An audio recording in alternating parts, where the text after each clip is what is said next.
disrupting meat production and raising prices. This week, the Department of Justice launched a new ransomware and digital extortion task force.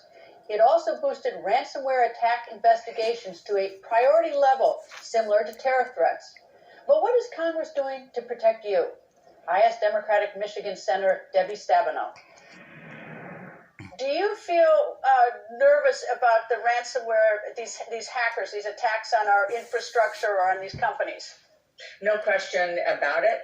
And it also shows us the weaknesses, for instance, in our food supply chain. JBS is the largest meat packing processing plant in the United States. And one of the things it says to me as the chair of the Agriculture, Nutrition, and Forestry Committee is that we need to be supporting small and medium-sized meat packing operations so we have more resiliency in the supply chain. But I know this is something President Biden is laser focused on. He's going to be bringing this up with Putin later in the month, and we need to be dead serious about this. When he meets with President Putin on June 16th in Switzerland, what do you want him to say to Putin, and what do you expect Putin to say? Well, I think the most important thing is what President Biden it should say, and I know will say, which is, America's back. We're not going to be bamboozled by Russia. We're very serious in pushing back to protect our national security interests, to protect our people, and to deal with these cyber attacks. I imagine, though, he's going to sort of loop back and say, look, the hackers may live in Russia, but this is not state-sponsored. This is not Russia that's actually doing this. And is there anything we truly can do to protect ourselves?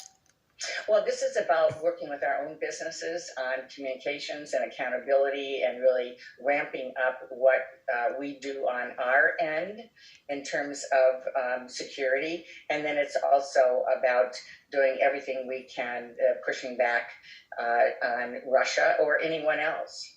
There's been some headlines recently about Dr. Fauci and his emails and the origin of the coronavirus, whether it came from the wet market, whether it came from the Wuhan lab, and if it came from the lab, was it accidental, was it intentional, was it negligence?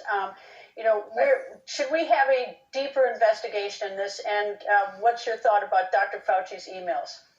Well, first of all, I'm so grateful for Dr. Fauci and that even when it was very, very difficult for him, that he hung in there on behalf of all of us to be able to work hard to keep us all safe. We do need a deeper dive. He certainly said that.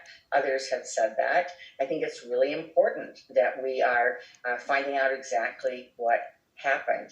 And I will also tell you that we also need to find out what was behind January 6th and the attack on the Capitol and the insurrection and the attack on our democracy. So when it comes to doing a deeper dive, I certainly think we shouldn't be afraid of finding out the facts. But, in terms of the January 6th Commission, answer this for me, because I don't understand this. I mean,